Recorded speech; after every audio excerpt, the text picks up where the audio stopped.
May 6, 1998. This is an interview with Mr. Benjamin Franklin. So you signed up when you were 16, is that right? Yes. I was not a very good student. And I was raised during the Depression.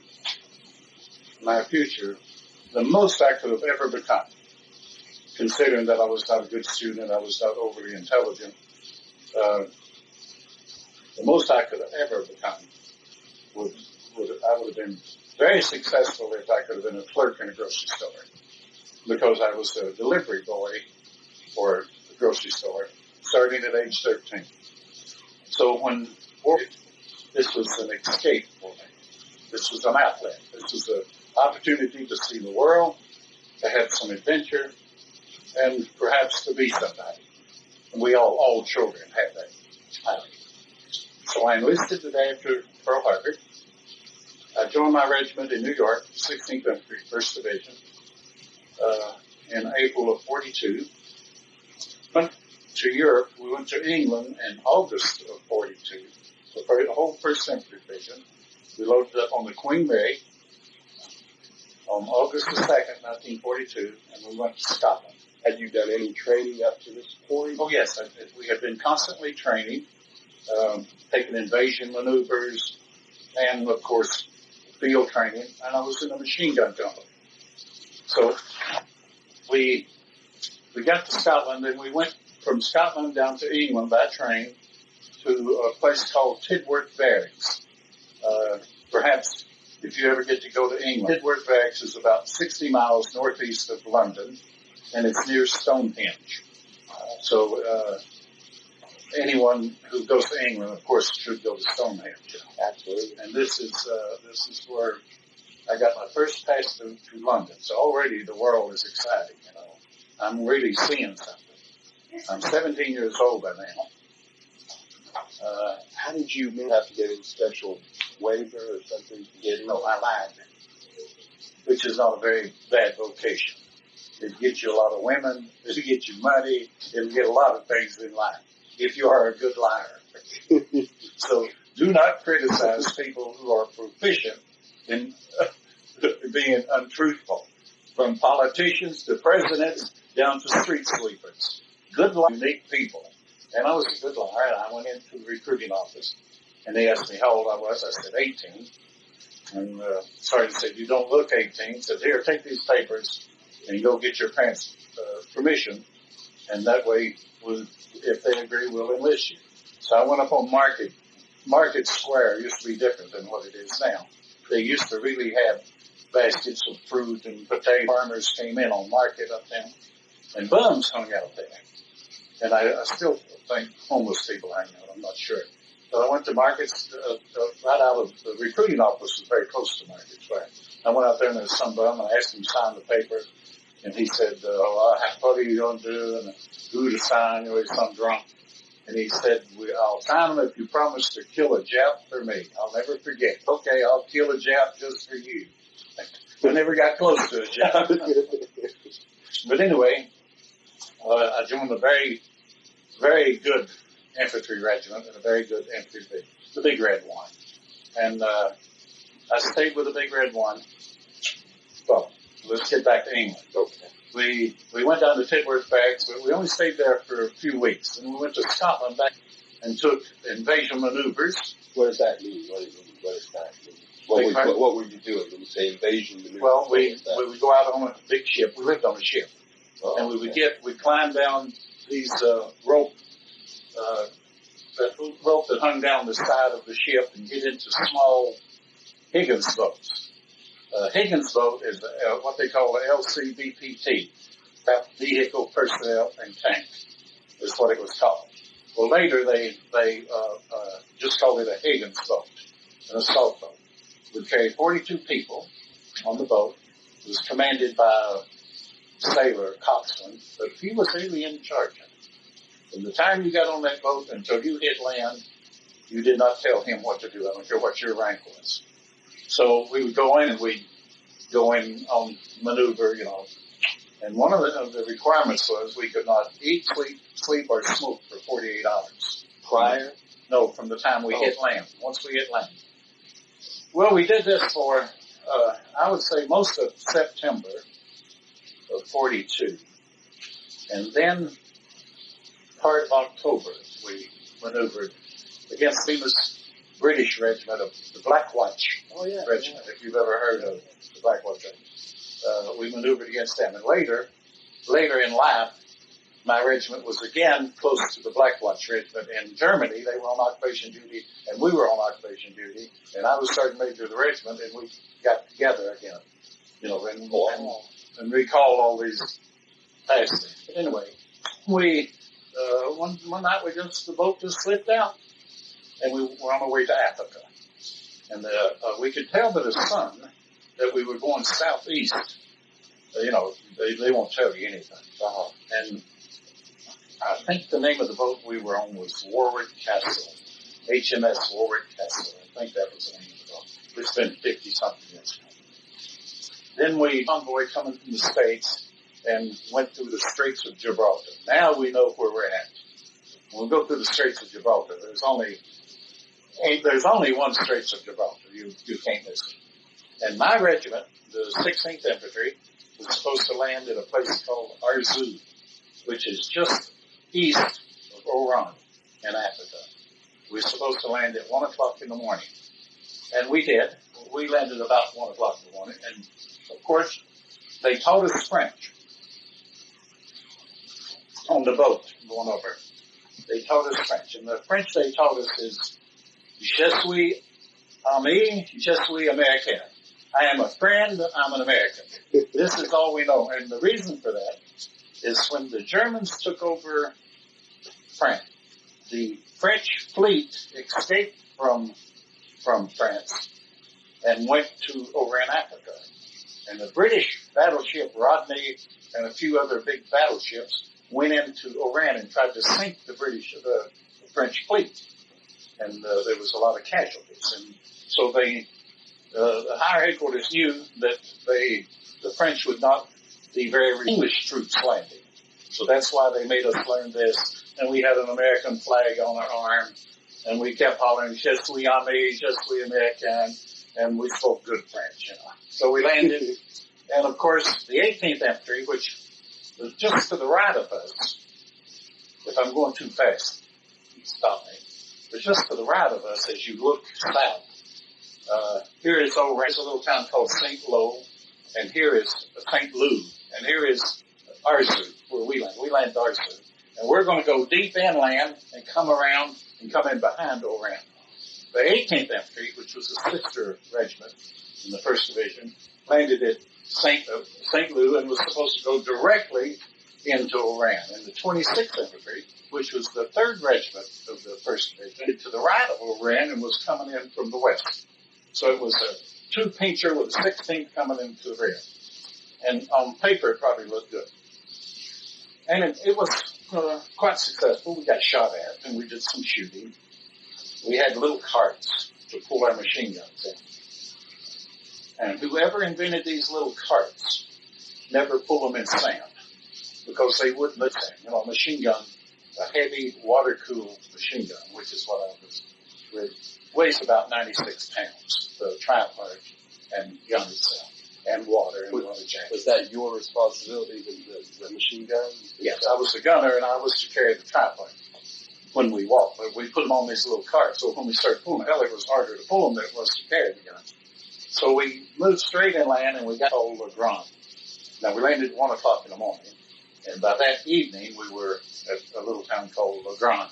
What was it, so how long did it take you, how long were you on the Higgins Assault boats when you landed, from the time that how long were you on those actual assault boats, would you say?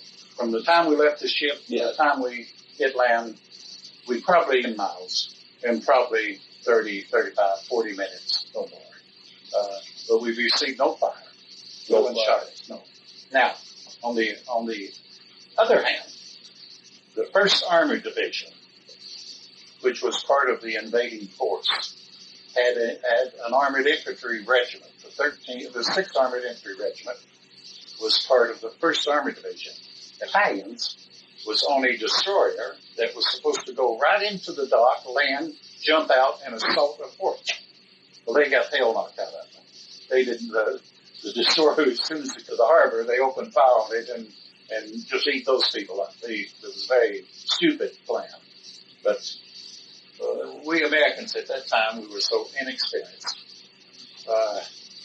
We were taught by the school at Fort Benning, which had a very simple philosophy of shoot, one part of you shoot and the other part of you maneuver and take the objective. Well, that all sounds good. But boy, when you don't have anything to maneuver around, when these people over here are getting shot at, what the hell do you do? You know? Yeah. So it's a problem. But that was the tactical philosophy of the American Army at that time. It didn't work. Anyway, we got to Legrand the first evening, and I laid down, and I'll never forget it. Now, your clothing consisted of OD trousers, OD shirt, a field jacket, and then a cartridge belt and pistol and all of this, and steel helmet. And we had shoes with leggings. We didn't have boots at that time. We had leggings. And that evening, we come up to a stone wall overlooking this little town of Legrand. The rifle troops were patrolling down into the town, but machine guns, weapons troops, that's why I lived through the war. I was in a weapons company. Had I been in a rifle company, I'd have been killed very quick. Why do you say that? Because 87% of all casualties are in rifle companies. 87% of all casualties. Now, take away from that the artillery, the armor, the Air Force, the quartermaster, the whatever else you have, and you can see who gets killed in wars. 87% of all your casualties are in rifle companies. I was in a machine gun company. That's why I lived. One company in my regiment, I Company of the 16th Infantry, started out with 168 men. We left America with 168. At the end of the war, they had 1,893 replacements. One company, commanded by a man. When I was attached to it, it was commanded by a man named Captain Richmond, an extremely fine, courageous soldier. But that's an example. My company, weapons company, we had maybe 142 when we left the States. At the end of the war, I would say we maybe had 600 replacements come on. There was 8 of us that was left for D-Day. From the original. Yeah, they had gone throughout consistently. Then after D-Day, it started coming down because at the end of the war, there was only 2 of us that was left. But this is normal. This is normal combat irritation. Your rifle troops, they suffer the worst inhumane living conditions, the worst treatment, the worst of everything is your rifle troops. Of course, us uneducated, dumb Southerners make very good rifle soldiers. And I'll tell you why. Because we were used to hardship. We were raised there in the Depression. We knew what it was to be hungry. We knew what it was to work without food and be tired. And so when the conditions were endured, the Southern rifleman, he was not that big a thing to him. He had done this at home, you know. But back to the story. Well, that's a good point. I wonder, that's something I'm real interested in the training, what you think about Mr. Franklin, your training, like, in as far as, the effectiveness, I guess, of your training. The what? How effective it was. You talked some about tactics earlier and as far as your training's involved, if we step back just a little bit, what would you say a typical day of training, even before, say, you got to Scotland in the very beginning was like? Just sort of that as well. The Army runs on a cycle, on a yearly cycle. They start out with individual training. And individual training is, if you're a rifleman, you go to the range and you qualify with a rifle on the range. And then you have squad. 12 riflemen make one squad. Then you have squad tactics. What does a squad do? You have At that time, they had an Alpha, Bravo, Charlie team and a rifle squad. The Alpha team was 2 men, and they were the point, the scouts. The Bravo team was the base of fire. Those people were the ones who laid down and put a base of fire on the enemy. And your Charlie team are the ones who maneuvered around. And this was part of the rifle squad. Did somebody assign you to, did you sort of choose, or did somebody say, okay, you're going to be Alpha, you're going to be... Oh, well, you had a squad leader. You had a squad leader who at that time was only a corporal. Later he became a sergeant. You had a squad leader, an assistant squad leader. The commander of the Alpha team, the recon team, was actually the assistant squad leader. Okay, so he fulfilled, if the squad leader got killed, he became the squad leader, and he appointed someone else to be the point. It's more technical than people think. The individual duties of a rifle soldier. Now, the individual duties of, you've got 4 squads, make a platoon. And the platoon operates on the same philosophy: to encounter the enemy, a base of fire, and a maneuvering element. Now, 4 platoons make a company. Again, the same basic principle. Scouts find out where the enemy is, how strong he is, your base of fire on the enemy, and your maneuvering element. Now, but once you get up to company level, now we introduce the machine guns attached to your company, the mortar platoon that is part of your company that can lay fire on this objective, and the machine gun platoon that can fire directly at it. So it gets a little bigger. So in the beginning of the year, you start out with individual training, then squad training, then platoon training, then company training, then battalion training, and then regimental combat training. It's all the same principle. Recon and find the enemy. Lay down a base of fire to pin him down. And maneuver in order to capture. All from individual squad to regiment. But I'll bring up a point here. You hear often people say that he is a good leader. Mm-hmm. General so-and-so. Yeah. You have 2 in the Army. You have the squad leader and the platoon leader. They lead. Everybody else commands. They tell other people what to do. But a squad leader and a platoon leader are your only 2 leaders in the Army. A general is not a leader. He's a business administrative man who tells other people what to do. It's like you running an office, or like Dr.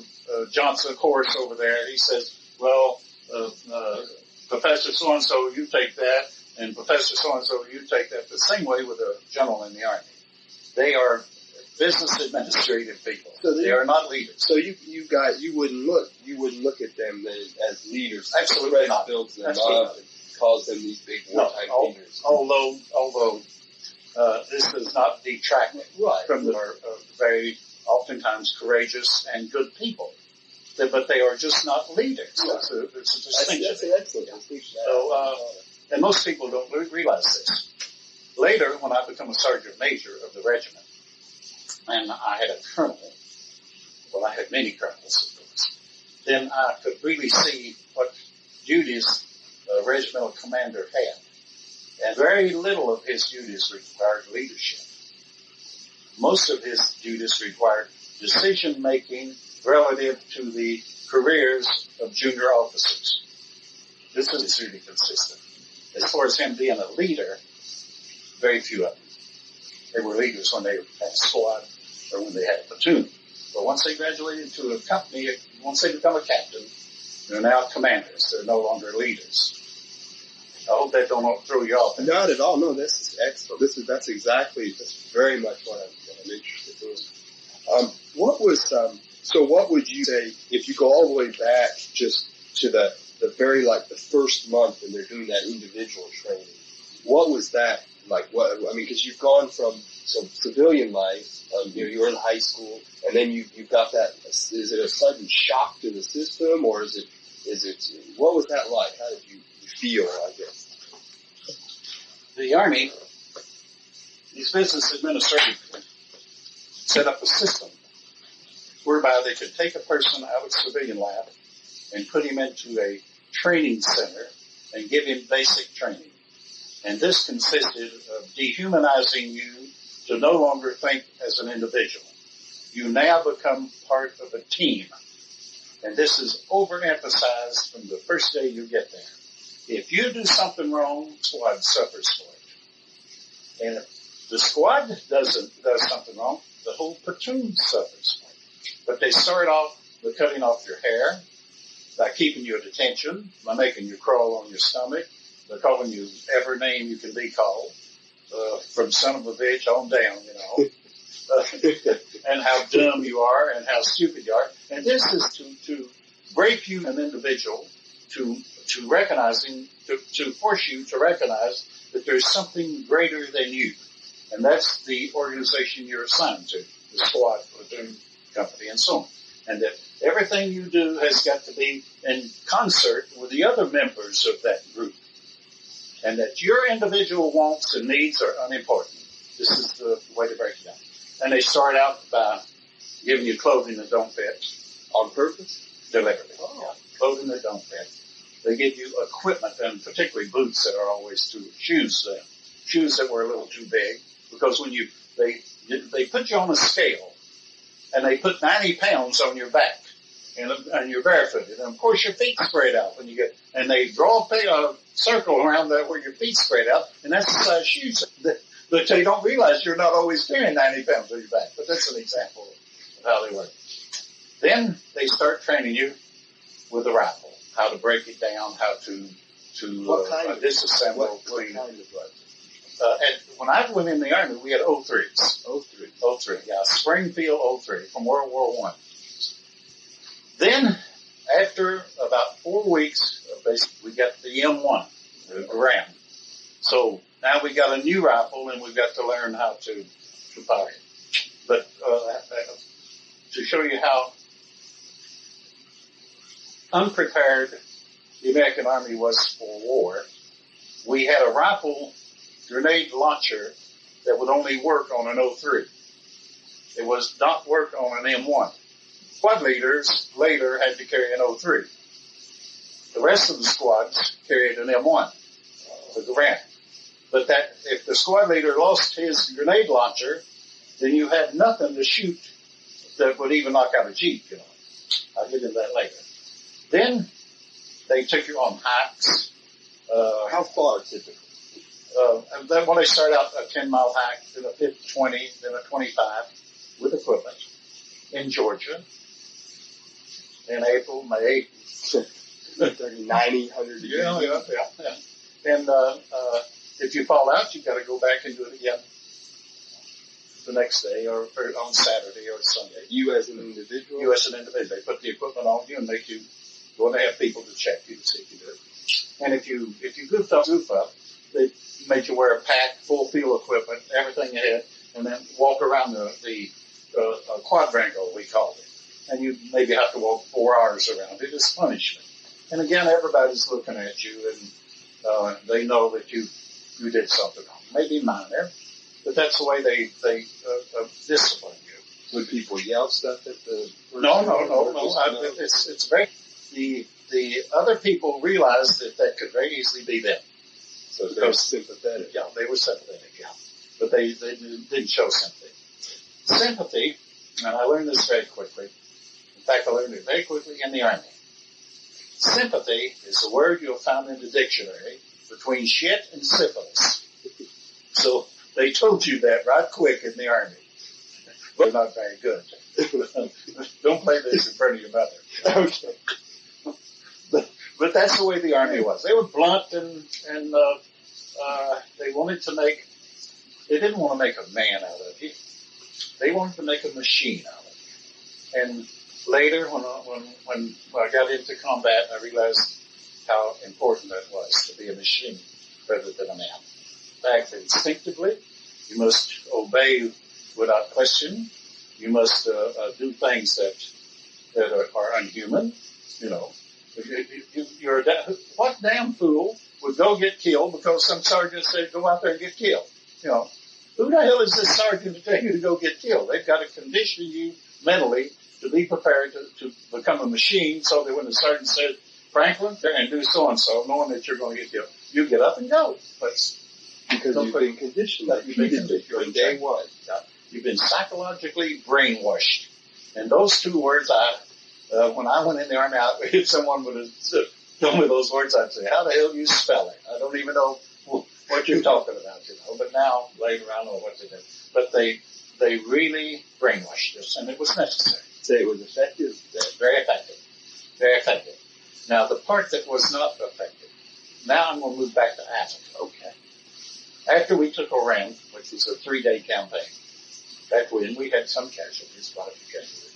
And the first thing that I will never forget, the first thing that most people did was throw unnecessary equipment away. Gas masks, gas throw away, anything that did not have, that you couldn't eat, sleep with, or kill somebody with. You throw it away. You don't need it. Did they give you a desert kit or something? No. When we left Scotland, this is how they fooled us. One day they would issue us a mosquito bar to go over us, and the next day they would give us a wool scarf. If we thought, well, we're going to, in fact, the rumor in the regiment was that we were going to Madagascar. And I had no idea where Madagascar was, but I knew it was in the south, if we had a mosquito bar. Then they issued us overcoats. Now, what the hell are you going to do with an overcoat in the same climate you use a mosquito bite? But this is the way they did it. And, of course, now, one thing we kept. The English come out with what they called a gas cape. And it was a plastic thing that, like a poncho. You've seen a poncho, except it was bigger. And it folded up into a little round package about that wide and about that big around. You could roll it up and put it right on your belt. It kept you warm. And the purpose of this gas cape was if it came over and sprayed mustard gas, like they did in World War I, this gas cape would keep this mustard gas from landing on your skin. This is why they call it a gas cape. Well, we used it to sleep under. We used it for a raincoat. In fact, that's about all we kept. That's about all we had. We used it to keep us warm. It was one of the greatest things of World War II was that English gas kit. And you received that yourself? Yes. The British issued it to the Americans, and they issued it to us. And they issued it to you when you were on the ship before you got on the amphibian? Yes, before we went to Africa. Then, after we took Oran, my company moved back to Legrand, a little town of Legrand. And we stayed there. In fact, I had to go over to the 64th Foreign Legion Regiment to teach them American machine guns for a week because we're going to give them American equipment. And I had to go to show. What were they like? What was your... The Foreign Legion? Yeah, what was your... Well, we fought them on the invasion. Okay. And they did put up some good resistance. And they were capable, disciplined soldiers, again with poor equipment. Now, we also were capable, disciplined soldiers with poor equipment. But we did not realize how poor until we got to Tunisia, to fight the Germans. So we moved 1,000 miles from Oran to a place where my regiment first went, to a place called Asalida, up in Tunisia. And we were part of the French 19th Corps. The French were in France. How did you get that one? How did you travel? We traveled by truck, by walking. 2 battalions would go by truck, and 1 battalion would walk, and then 1 battalion would go by truck, and 2 battalions alternated overlap like that. Was that difficult? I mean, was that hard to do, or was you at that point were you physically conditioned? No, it was a normal mode of moving for infantry. Of course, when you're in a weapons company and you're carrying a 58-pound tripod on your back, and you're carrying 2 boxes of ammunition, and you're carrying your equipment, you've got about 90, 95 pounds. So some people's got to relieve you every once in a while. So you're carrying more than the typical, more than the weapons company carries more. More than the rifle company. Rifle companies carry less, but they get killed all quicker too. So, if you carrying a little more to live a little longer, it's worth carrying. Now, on the way, we were concerned about German paratroopers dropping and having us take the wrong road in the desert. And of course, we had mines to worry about, German mines. But other than that, and when we got up near Constantine, and Constantine sits up on top of a mountain, beautiful city when you're way off looking at it. The German airplanes came over, and Stukas and Strafers and bombers, but nothing serious. And then we got to Asalida, and holding position in Asalida. And now November, latter part of November, December, it comes, and it's rain, and it's cold, and we had no food. We'd thrown our overcoats away because they're too bulky to carry. We did not have bedrolls at that time. So what were you sleeping on? Well, some of us found from hospitals or any quartermaster truck that went by that we rode with, those truck drivers had blankets, and we stole a blanket from them. Well, you have to steal. In order to exist in the infantry, you've got to steal. In fact, there's not a farmer from Africa through Sicily to France and Germany that I have not stole all their green onions, tomatoes, whatever they had that would grow, I'd steal it from them.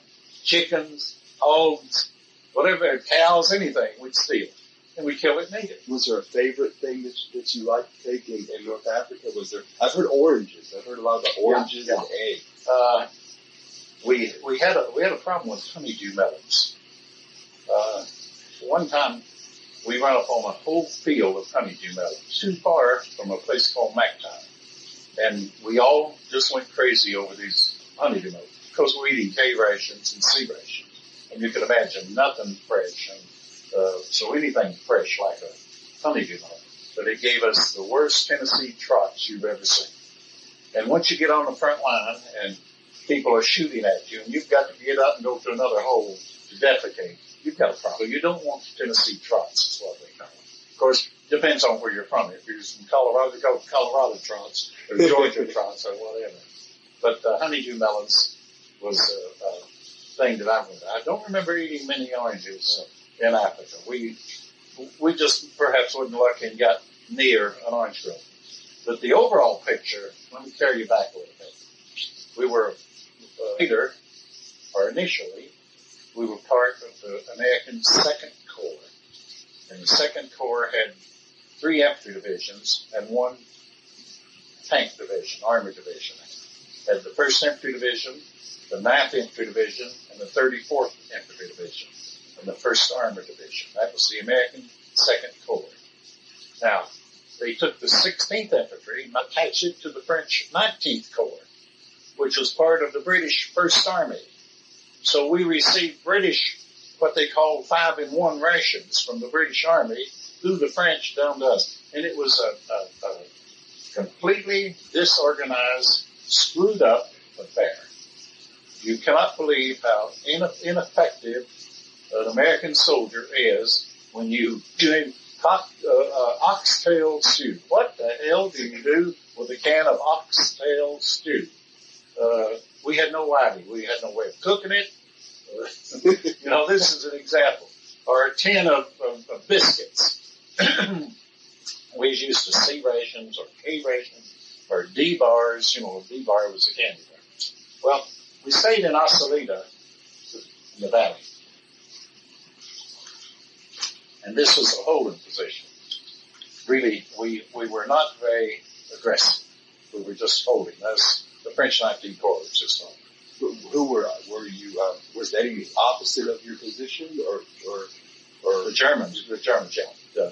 Directly in front of us was a part of the German 9th. See, the Afrika Corps had 4 divisions.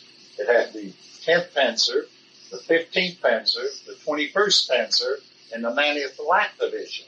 Now, notice the difference. We had 3 infantry divisions and 1 tank division.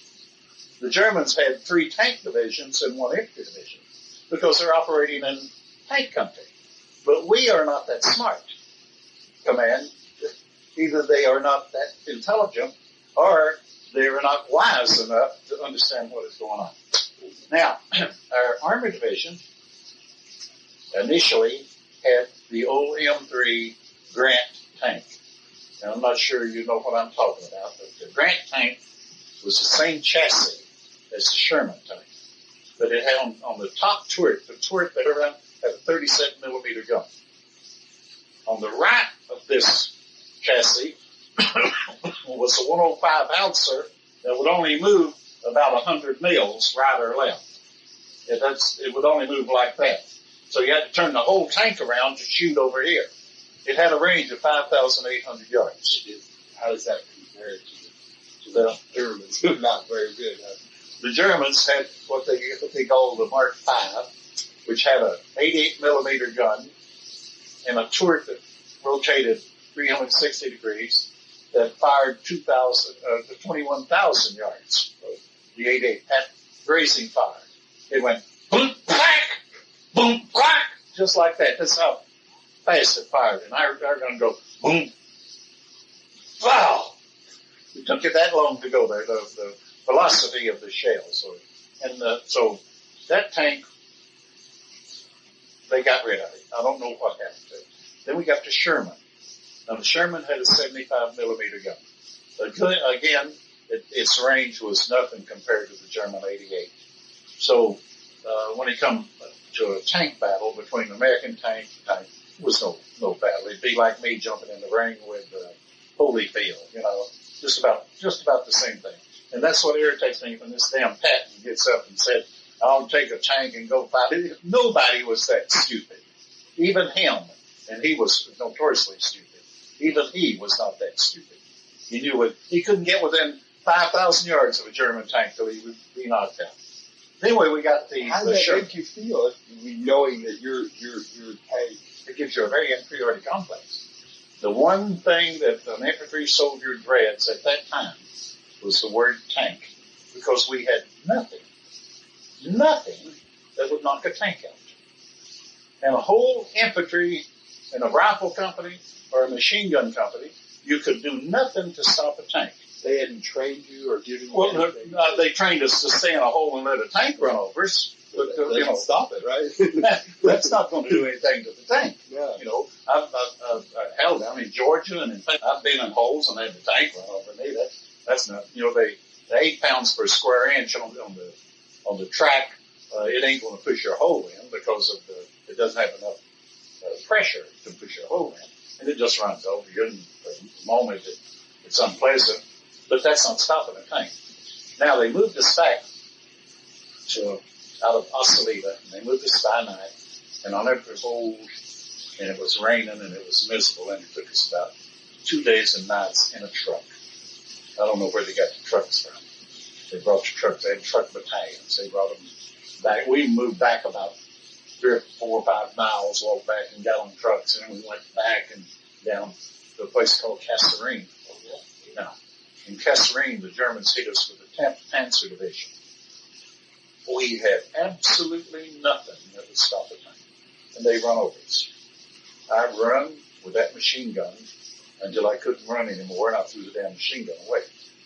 And I run some more because they were in the valley and we were up in the hills, and they're shooting at us and we're running. Of course, they'd already broken through us. It's Gasoline Pass. We suffered tremendous casualties there. We withdrew almost all the way to Tavessa, which was back in there. How far would you say distance-wise? 40 miles, at least.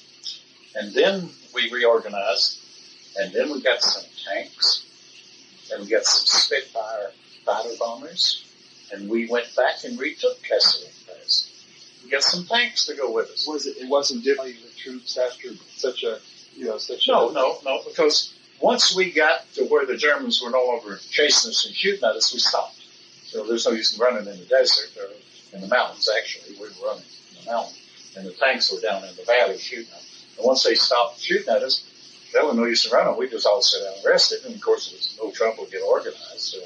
A few people were missing who were killed. So you didn't take did your regiment take heavy casualties? Or? Yes, 16th took quite a few casualties. In fact, some of our people were taken prisoners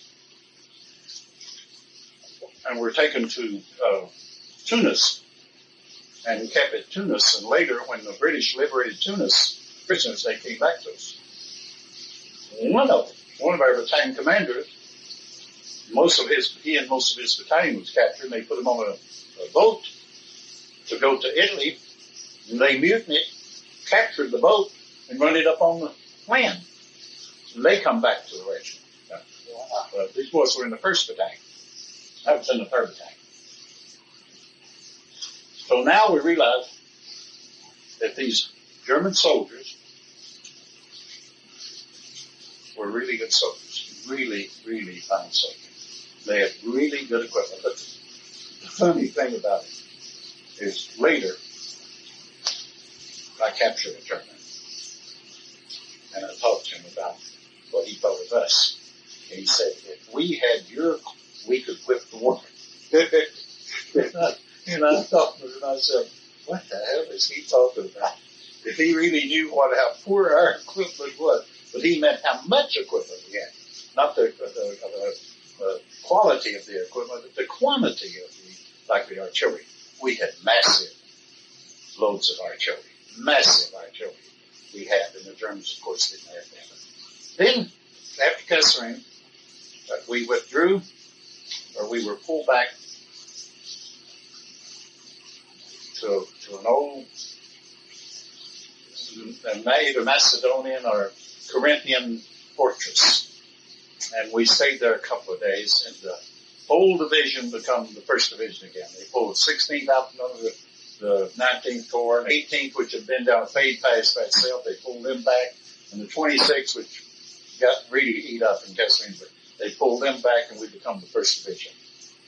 Again, under command of the 1st Division. No longer under the command of the French or the British Army. So the 18th was under command of the British. We kind of relieved. Yeah, it's a relief to get back under our command.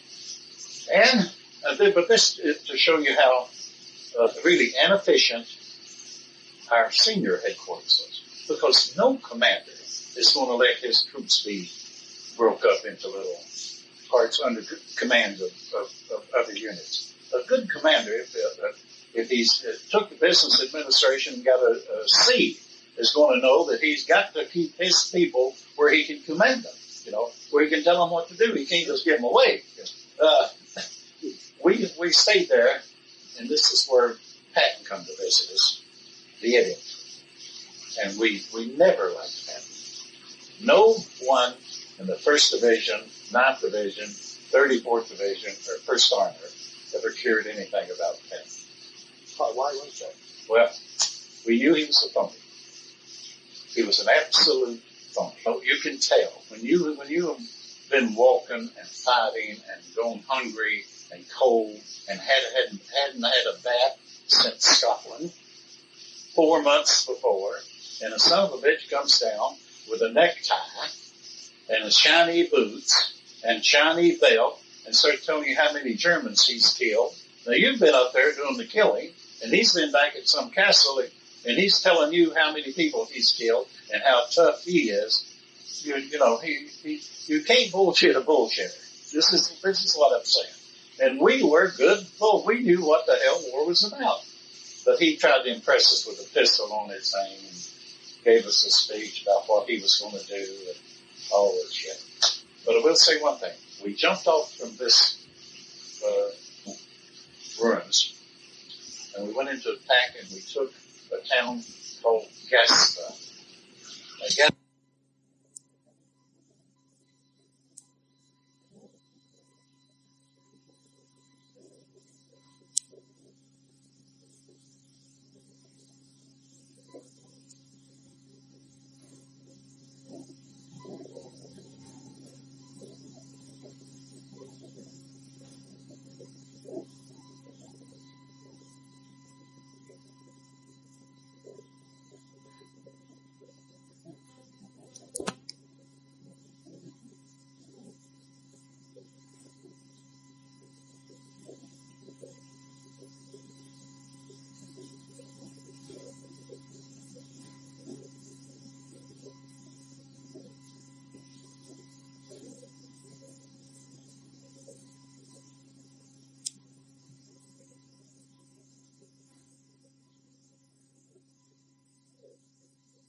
What kind of opposition did you face? German opposition in Gassman? In Gassman, absolute picture-perfect coordinated attack.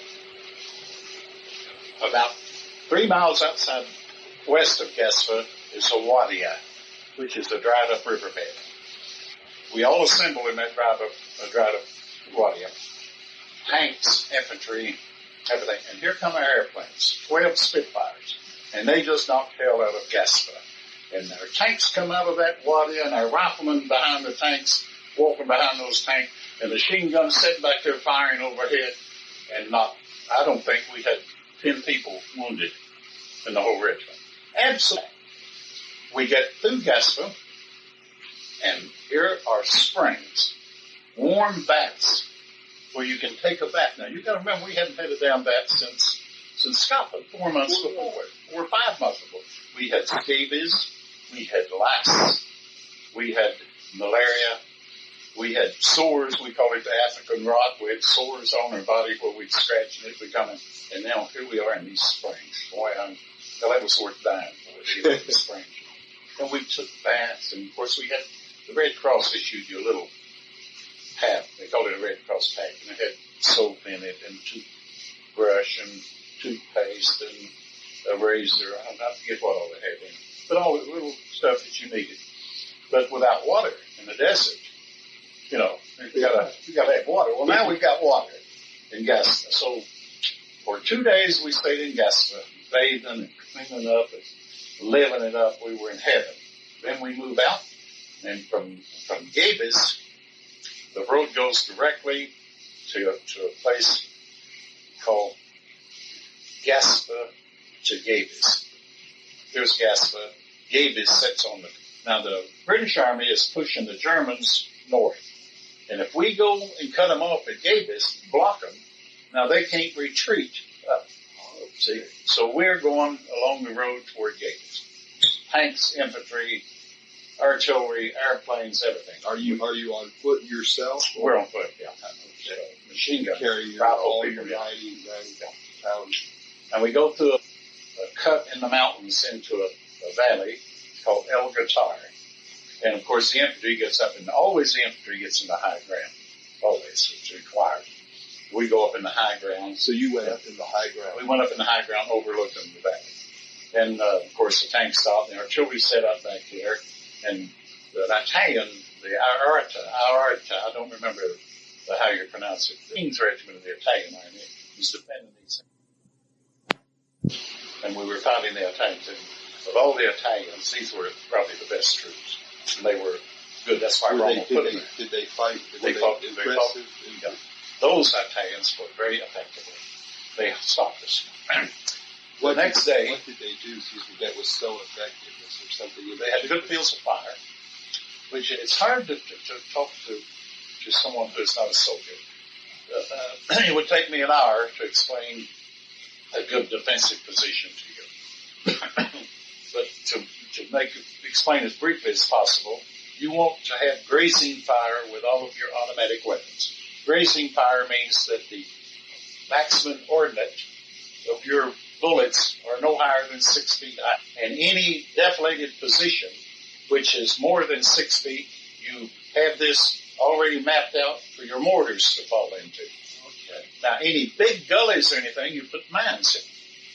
You see, and this is what the Italians had done. The Germans had taught them how to do it. The Germans were excellent because they really knew how to set up a defense. So the Germans did this pretty much standard. Pretty much, except for the American Army. We were not trained in defensive positions. We knew absolutely, practically nothing, except to dig a hole, set up your gun, and shoot. This is about what we knew. But this is what made the 1st Infantry Division so good, is that we copied the Germans in just about everything they did. We never attacked in daytime. Half or two you couldn't. The minute you moved in daytime, the German airplane was on top of you, or the German artillery was on you, or a German tank was shooting at you. You could only move at night. So we learned to attack at 3 o'clock in the morning. You hit what you call the IP, the initial point, at 2. And the LD, the line of departure, you cross at 3.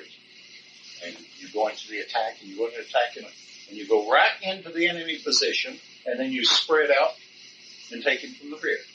And we learned this from the Germans in Africa, the First Infantry Division.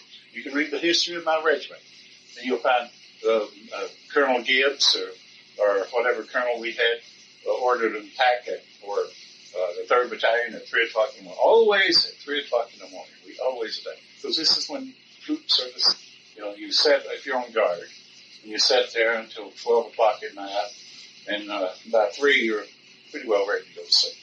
And we found that out.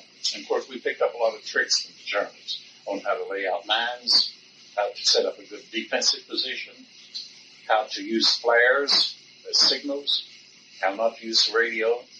But the one thing that the Germans did not have, direction center. We did not have it either.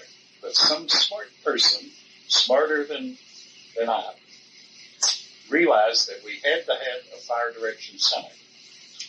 Now, a fire direction center is some boys who are intelligent, who went to university and took mathematics, that can sit down and look at a map and say, well, the gun is here, and the target, and this Sergeant Franklin is looking, he's on this hill over here.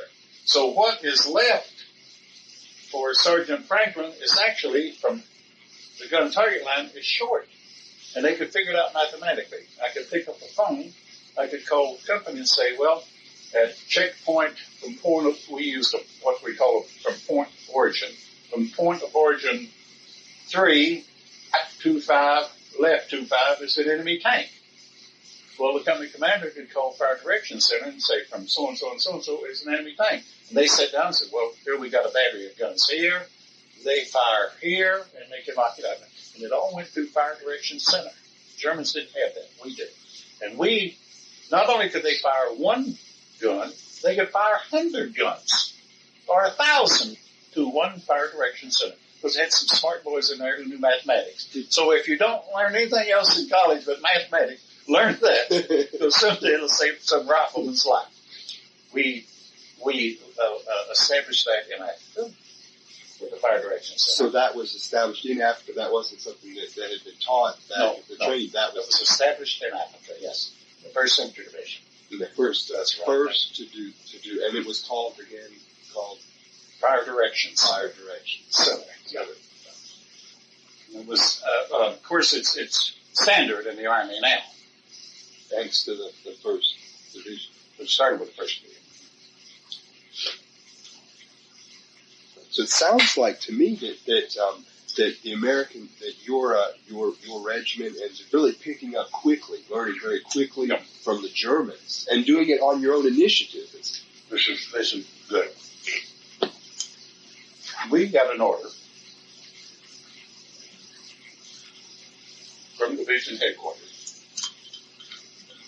which goes against all of the American philosophy as to how you treat. But we were having trouble with people running. You can't blame it. I had a 42-year-old man and had a wife and 4 children in my squad. And the Germans started shooting at us, and he got up and ran. He just lost control of himself. The order came down from division that anyone in grades sergeant and up could shoot him. Now, you don't do that. That does not happen in the American Army, but it did in the First Division. And you think that word didn't get out to people who wanted to run? That if you run, this damn sergeant over here is going to shoot you. So don't run. You better, for sure, he's going to get you. Maybe the Germans might miss you, but he ain't going to miss you. A written order, too. Of course, I could never find a copy of it. But you heard, they were told verbally that this is the order. Yeah. And they, and that caused a lot of people, because it's a natural reaction for a human to try to run. Yeah, that's a key question. That's one of my key questions. I haven't been in combat, so I don't understand why don't people run. I know they do. Most of them don't. Well, initially, everybody wants to run. But then you have people who you've been living with. People who have endured people who have gone through the same thing that you are going through. and they didn't run, and you look at them, and they look at you, and if that son of a bitch ain't going to run, I ain't going to run either. Eventually, you form that cohesiveness where it's better to die than to let this friend know that you're a coward. This is what it boils down to. Because I have done the cowardliest things in the world, and it looked like I was doing it because I was brave. Absolutely not brave. I was scared. My ass was scared to death. You know, as my daughter had said one time. She came home with a D in mathematics, and I sat her down at the table and gave her a glass of wine. Family. We lived in France when my children were little, and they were raised with wine for dinner. Yeah, that's the tradition. So, and it's nothing. They neither one of them drink or smoke. They sip wine or sip a drink. They don't smoke. I smoke and I drink, but they didn't. Fortunately, they took it. She said, I said, honey, why are you getting a D in mathematics? You're a smart girl. Mother's a mathematician. She has a degree in physics. So certainly you didn't take everything from me. You must have got something from her. And she said, well, Daddy, you don't realize the pressure we're under. And I said, just a minute, honey. Don't talk to me about pressure. You put a tank over there at 600 yards trying to shoot your ass off, and you're in a hole hungry and freezing and nothing to eat, and let him shoot at your ass. Now you're talking about pressure. You're talking real stress when the tank is shooting at your ass. So don't ever come talk to me. Talk about something else. Say I'm dumb, I'm stupid. But don't talk to me about stress or pressure, because I know what stress and pressure is. And she didn't, but her grades went up immediately. No. She knew she couldn't be it. But anyway, it is hard to say what distinguishes one human from another human in a given situation. Something that to you may not, even in your life. People, when a fight starts, one guy will hold the coat and the other one will do the fighting. You've seen that. Oh, yeah, absolutely. And sure. there are those people. Sure. There are coat holders and there's fighters. Well, it's the same damn way in the Army. You have coat holders and you have fighters. Now, this is good. I have no objection to it.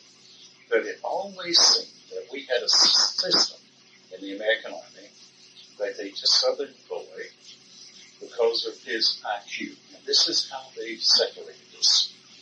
They took a certain IQ and you went to the Air Force.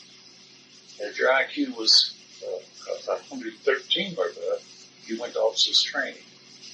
But if your IQ was 112 and down, then from there you went down to artillery, first artillery, tanks, and then when you got down to about 80, 85, infantry. They put the dumbest ones in the infantry. Now, maybe they did this because they knew what they were doing. Because if you are not too intelligent, a one-eyed man is king. And all the officers were one-eyed. We were bosses, had one eye. So we would obey what they told us to do. Because our IQ was low. We did not have the benefit of an education. And this happened either purposely or accidentally. It happened that we got, in the infantry, you got mostly dumb people. Me included. Now, but yet you guys picked up the German tended right. That's right. But we had done that all our life. We had learned how to survive as boys. We went to work at 12 or 13, and my pay at age 13 was $1.25 a week, plus all the old vegetables and fruit that were no longer sellable.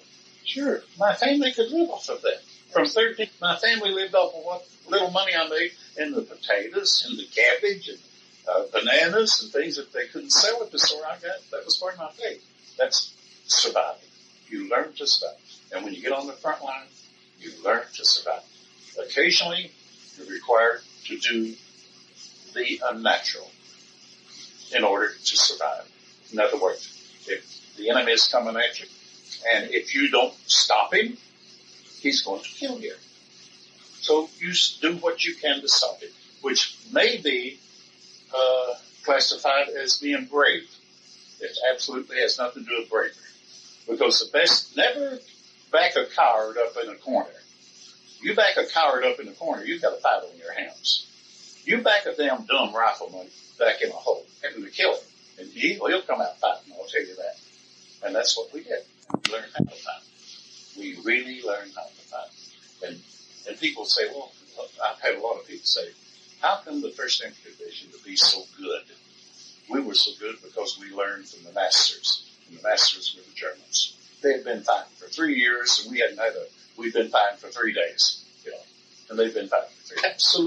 Absolute masters at everything they did. Particularly war. They are, can you believe I'm sitting on a hill in Sicily, and out in front of me, not on me, the whole people were sitting there in machine gun. Here comes a little toy tank.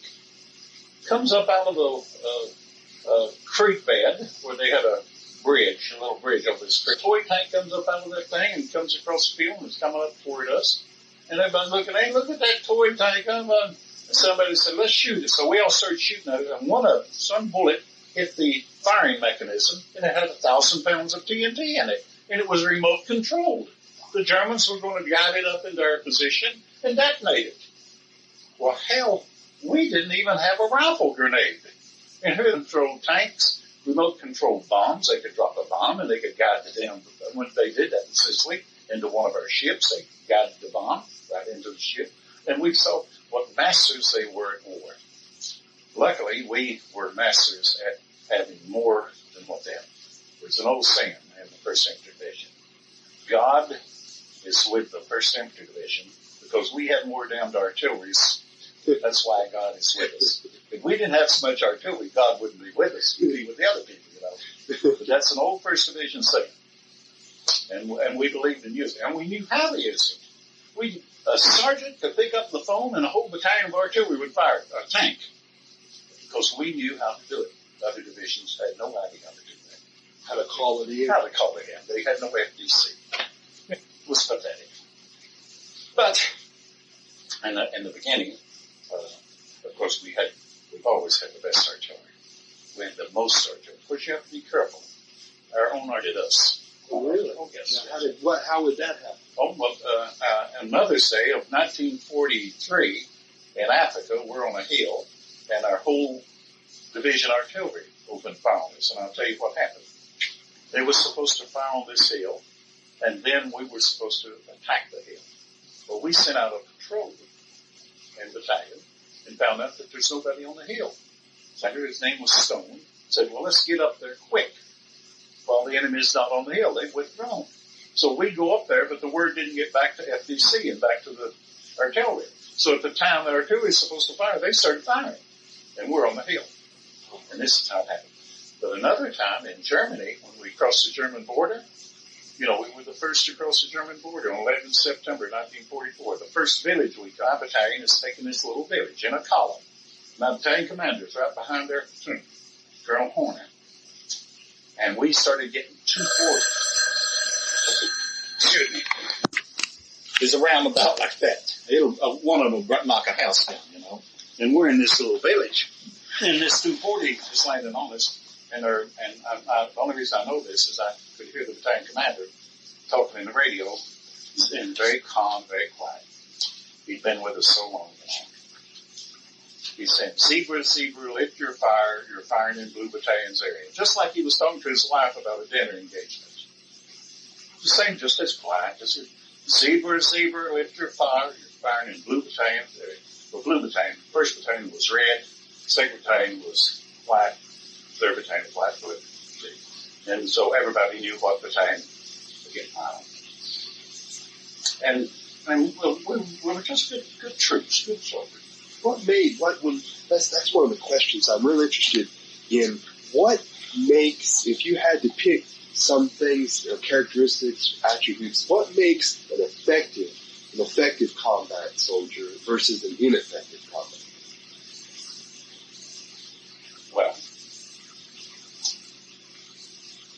First, you've got to realize that when a war is rumored, we always invoke patriotism and mother and apple pie and family values and a lot of bullshit that doesn't mean initially. Yeah, because you hear a lot about that. Initially, it does. But once you get on the front line, once you get actually in combat, and this doesn't happen until not 2 months, you realize that there are weak people and there are strong people. And the weak people will fall to the wayside. I'm talking about colonel, captain, majors, sergeants. They will be relieved, and the strong people will take their place. And this happened, of course, this happens in all combat units. The people who are no good, you put them in a very stressful situation on the front line, and they will crack. Now, I don't mean to denigrate anyone who cracked, because after all, I would say it's human. But you can't crack if you're a battalion commander. You can't crack if you're a sergeant. And you can't crack if you're a company commander. This just don't happen. You've got to have somebody in there who is almost cool-hearted enough to think that you are one of his weapons to get this job done. And he uses you as weapons to get this job done. Now, once you find a man like that, who is that callous, that uncaring, then you've got a combat leader. That does not mean that he does not care about your well-being. It only means that if he's told to take that hill, he will not hesitate in using you as his weapon to take them. First comes duty. Then comes personal likes, dislikes, wants, and so on. Now, they say a good leader will take care of his troops. Yeah, sure. But if everybody's hungry, what are you going to do? You're going to do without your food to give to him? If you don't have any, what the hell are you going to give him? Are you going to give him your blanket? If you don't, everybody is unhuman. Everybody has been degraded to the status of an animal. He wants to survive, and to survive, you've got to do what the higher headquarters want you to do. And the cruelest part of this is some people justify their existence by getting other people, and we always understood this. And fortunately, machine gun companies and machine gun platoons do not have to participate in this. There are 3 kinds of patrols. There's a reconnaissance patrol that riflemen go on. There is a combat patrol, and there is a contact patrol. 3 kinds of patrols. Most people on patrol kill, get wounded, or get captured. Now, a reconnaissance patrol, they'll say, okay, Ben, you and Todd go up that hill and find out what's out there. So you and I got to walk out there until somebody shoots at us. And then we got to say, well, there's a machine gun there and mortar fire's coming here. Now we got to get back and tell them. Well, you have a man sitting back at headquarters, regimental headquarters. His job every morning is to go to the colonel and say, well, the capabilities of the enemy, we have a battalion in front of us who has up-team machine guns and blah, blah, blah, and blah, blah, blah. And his whole job is to tell the colonel what's out in front of us. Well, in order for him to know that, he's got to send you and me out there and find out what's out there. And that's called a recon patrol. And you get killed. And if you and I get killed, then somebody else goes out to find out what's out there. Because that information is needed back at regiment. Or a battalion. Battalion is the same way. They have an enlisted officer. We always resented down in the infantry headquarters people, because their sole motive is to justify their position by getting shot on. And we never liked that. We always hated everybody that was behind us. This is a half-truth, because deep down we really respect these people because of their intelligence. How can they say that, well, if you take a rifle company here and move it to here, how long is it going to take? And they know how long. I don't know that how long. They're intelligent. If you got a rifle company here, they need so much ammunition. I don't know that. We've got to have people back there that know that. See? So you really respect them for some things. But other things, you hate them for it. But to distinguish, to answer your question, I think it's an unanswerable question. It's almost unanswerable. The situation will dictate those who are others. D-Day is an example. D-Day, had two boys in my company, twin brothers. They were in a machine gun squad in the second platoon. They joined us in England before invasion.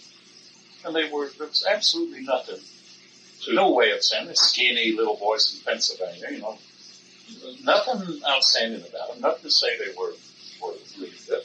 Well, they ended up taking a church steeple up in Colville, Samur, and set up a machine gun, and a damn tank shot that church steeple down from around them, and they held up that tank at 6 German soldiers. They wouldn't let them advance, and both of them got to DSC. But you had no way of knowing. But never would have guessed. That situation dictated that they do that. And they were survivors. One of them got killed, by the way. And the other one lived. And later he just got up and walked off the front line, and we never saw him again. Was that how common was that? There was quite a few deserters. I'll tell you why.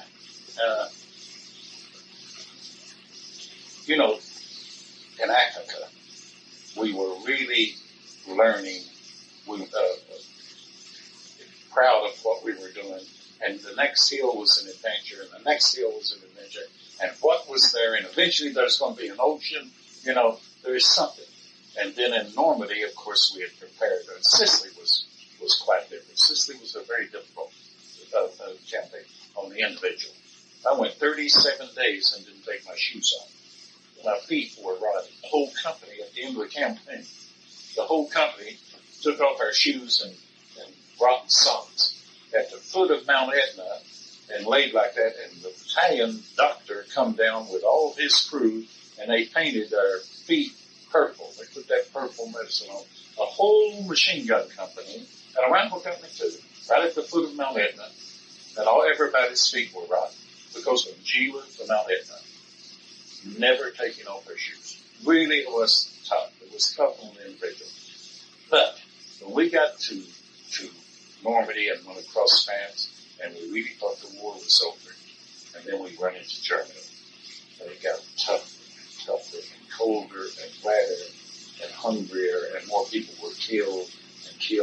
And eventually, one day, me and my buddy, we realized that we can't go on. We just cannot. Eventually, look, we started out with 142 men, and now there's 4 of us. We had 8 at D-Day, and now there's 4 of us left. And people are just coming through. You don't know their names. You don't give a damn. They get shot and so on. Eventually, you're going to get it. And then you come to the realization that they're deliberately keeping you here. The Russian army, the German army, will take a whole unit and pull it off, fill it up with replacements, train it, and put it back up on the front line. But not the American army. They keep the unit on the front line, and they send in 1 or 2 people at a time. Now, can you imagine? And I get this some thought one time. You're a young soldier, you get drafted out of Knoxville, you're sent to basic, you're put on a train, you're sent to New York, you're put on a boat, not with friends, but alone. Now, remember, you're alone. Did you make friends quickly, or was it hard to make friends? Well, once you got to the front line, it was very difficult because people didn't want to become friends. Because they already had their little clique and knew you was going to get killed or something. But this is another thing different with the 1st Division. When a replacement comes to the 1st Division, he was assigned a man who was responsible for him. And that man taught him everything he needed to know. Now, when you went to another division, nobody taught you anything. Other division, nobody taught you anything. Other division, nobody taught you anything. Other division, nobody taught you anything. Other division, nobody taught you anything. Other division, nobody taught you anything. Other division, nobody taught you anything. Other division, nobody taught you anything. Other division, nobody taught you anything. Other division, nobody taught you anything. Other division, nobody taught you anything. Other division, nobody taught you anything. Other division, nobody taught you anything. Other division, nobody taught you anything. Other division, nobody taught you anything. That was the way things were done. Somebody in the division realized that here's a lonely boy coming up. Maybe 4 of them came over together. And one goes to one division, one goes to another division, another goes to another. And here this boy comes down. And generally they come at night. The company runner brings him up to your platoon at night. And here he is, and he doesn't know nothing. And you can imagine how scared and lonely this person is. And in other units, you're just getting that hole over there. But not the First Division. First Division assigned a man to you who was responsible. And that man took you as his brother. And he taught you everything you need to know. And this is another way of making it. So you probably then, you were assigned to? Oh, yes. So what was that? What, can you remember does any particular one stand? No, because I later got promoted. See, when I got up to be a sergeant, I didn't. Then you didn't have it. But young private in the PFC, I had people. And another thing, you don't have the turnover in a machine gun company that you do in a rifle. Oh, that's it. Where we may receive, 10 replacements after a battle. The rifle company may need 40 replacements after a battle. Because they get cut. Rifle company, you take attached to a rifle company. We were with our company one time, and we were trying to take a castle. It's near a town called Hammack, up not too far from Solberg in Germany. And it took us a week to take that damn castle. It's set up on top of the hill. The hill went up like that, and the top of the hill was here, and the castle was here, below the crest. It was hard to get him, and we had to go uphill to attack it. They had perfect defenses. Our company had 22 men left in it when we took the castle. Now, we're talking 188 men. The company should have. And they had 22. It's not unusual for a rifle company. As I remember, my platoon, we were maybe down to 27, 28 men. But that's a platoon where we're high company. So the turnover is great. But it's of course, to be a good soldier is an art also. There is an art to being a good soldier. He's got to know, and of course you find this in sergeants, good sergeants. He's got to know what route the enemy will use to approach you, and what you should do to stop it. How can you put out a listening post? How can you put out booby traps? The First Division was the booby trappiest damn outfit you've ever seen. We never laid down in our head until we had booby traps in our place. And when we got relieved, like in Chamont, in Normandy, we got relieved by the 5th Division. About half of the 5th Division got killed hung up on our booby traps because we got relieved at night and we didn't even know we were going to be relieved. We didn't have time to show them our booby traps. Were they homemade or were they? Oh, yeah, you take a grenade and you tie it to a tree. You take a string and put on the pin, pull the pin almost all out. Put the string over here to another tree. Anybody walking by hit that string, pulls that pin, grenade. You take a mortar round, pull a pin, dig a hole, lay it down, let a tank run over it, it'll blow a track off. We learned all of that. And this I call the art of being a good soldier.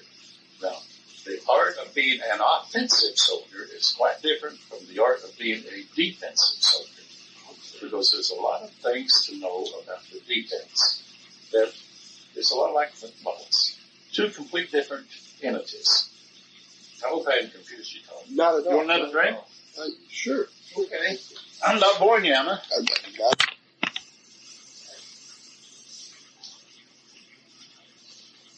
In Africa, the 1st Infantry Division got a tank destroyer battalion attached to it.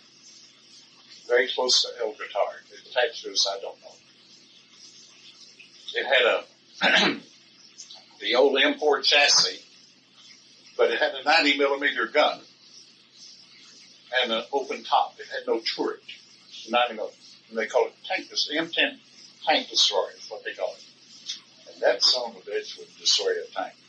Now we're on equal footing with the Germans. And this is by El Guitar, that you wouldn't believe. But we had a battalion.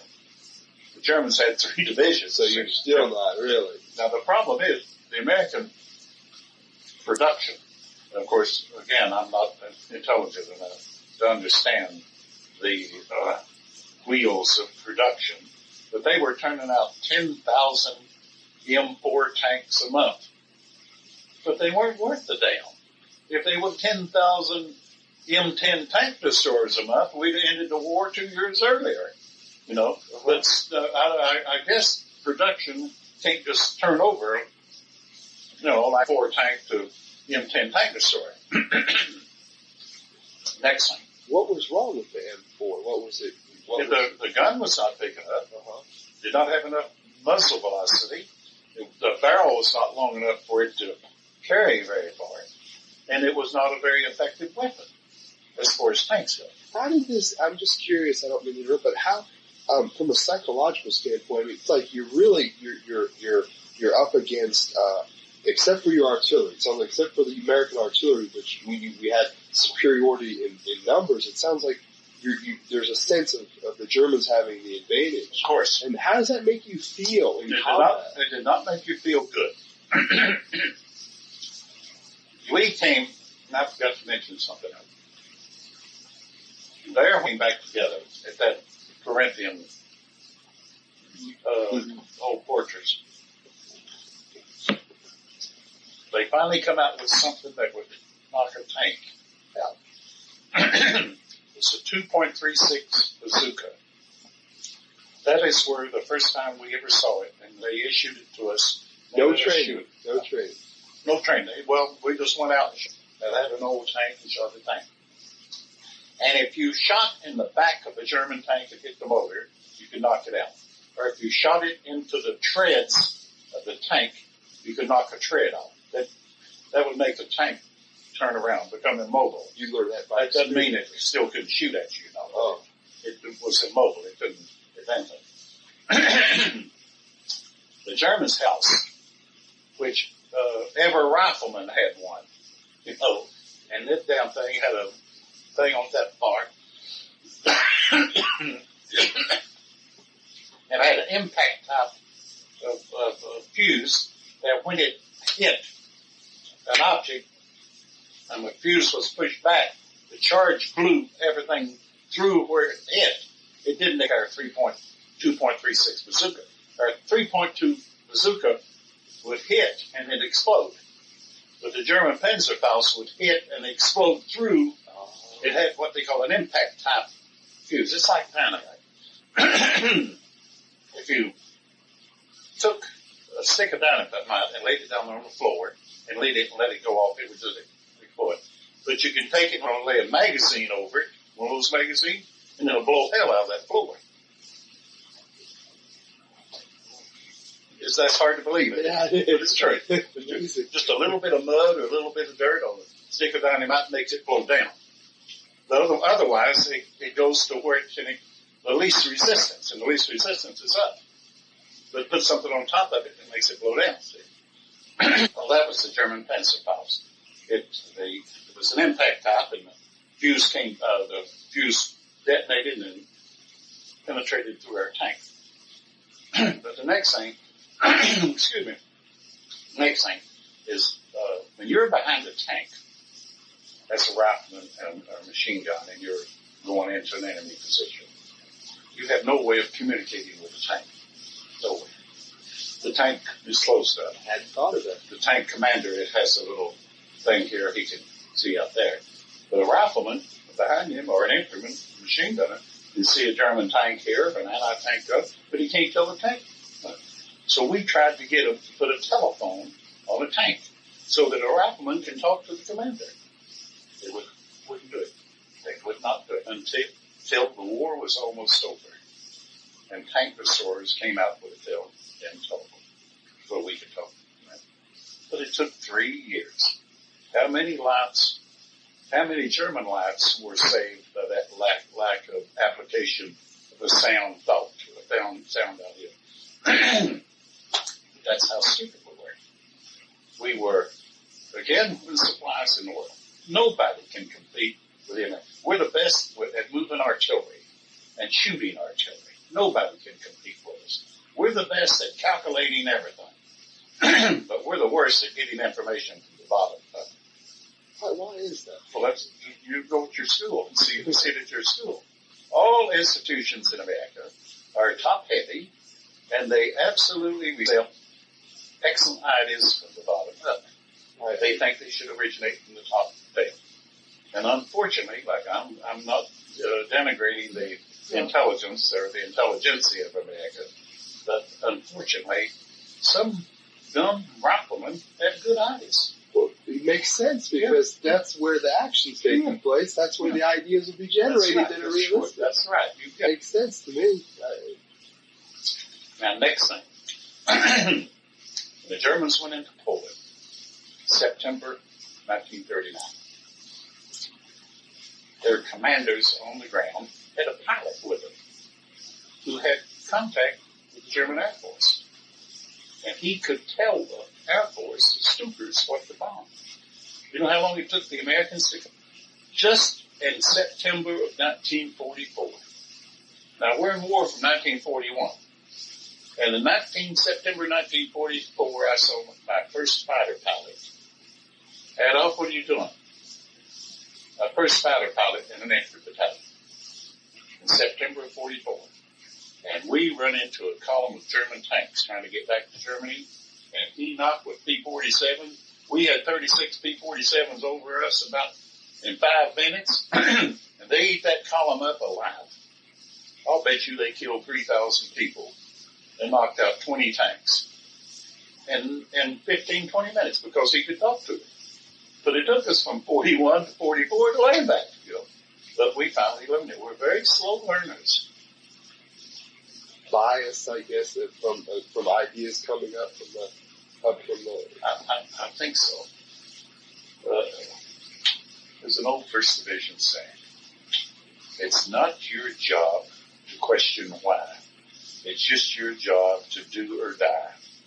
So obviously, they don't expect much from the ranks. But what we learned in Atlee, we spread among the ranks. We didn't necessarily spread it up to higher headquarters. We spread it among the ranks. How to set up the defensive position, the booby trap position. There are three, Germans were famous for 3 types of defensive. They have the boat type of defense. They have the stationary type of defense.